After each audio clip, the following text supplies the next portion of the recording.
Well, of course, I had I suppose, very different background of training as an art student that covered a period of 7 years, and basically all I did at art school in that whole period of time was draw and paint the human figure.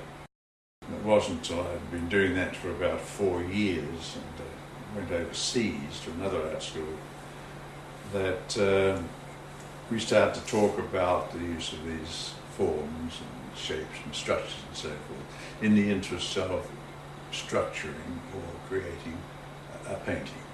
So in other words, from copying the figure, we would use to make a figure painting.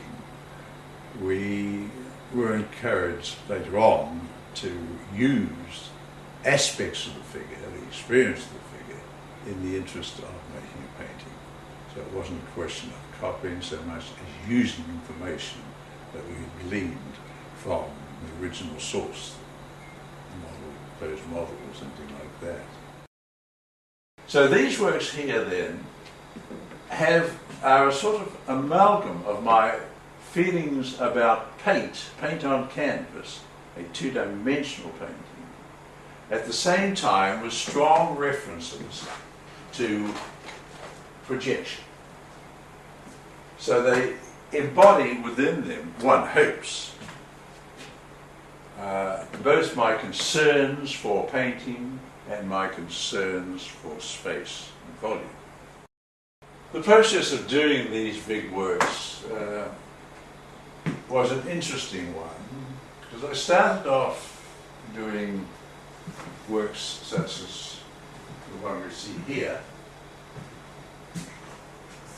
And this is a work in paper, in other words, a paper study for works which would later be translated in a similar state anyway to the medium of canvas.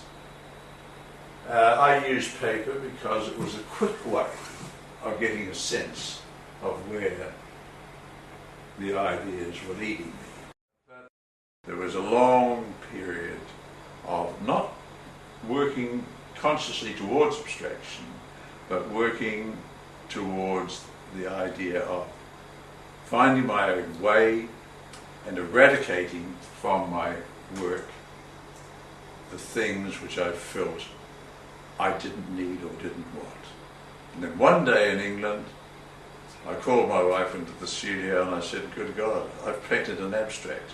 And that was really the first experience I'd had of why I had gone through this long 8-year period.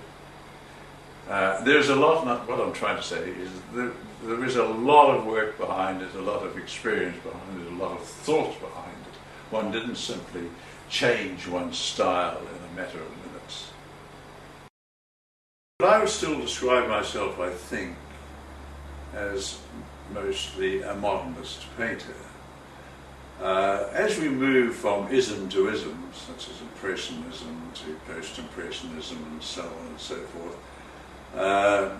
right through to the present day, modernism is followed by postmodernism. As we move through those periods, there's no hard division.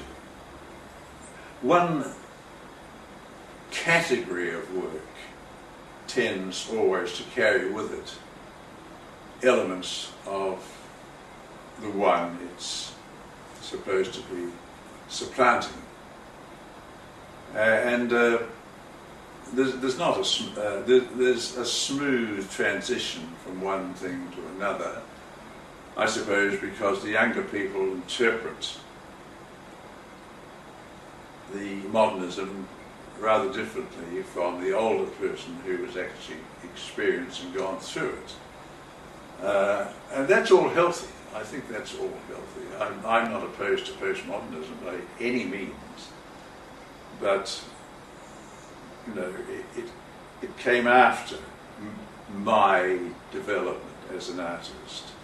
And I think about this and often think, well, probably the artist is only responsible to his or her own generation. You can't hope to be excitingly new to people who come later. But it's still possible, I firmly believe this, to make good paintings, irrespective of all that. A good painting, a good old-fashioned, if you like, painting is better than a darned awful postmodern one or later one.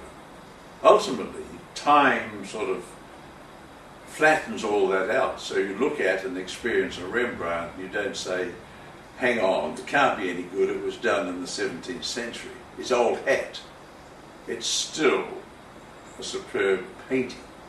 And so I think a lot of these talks of movements are to be taken with a grain of salt in a way.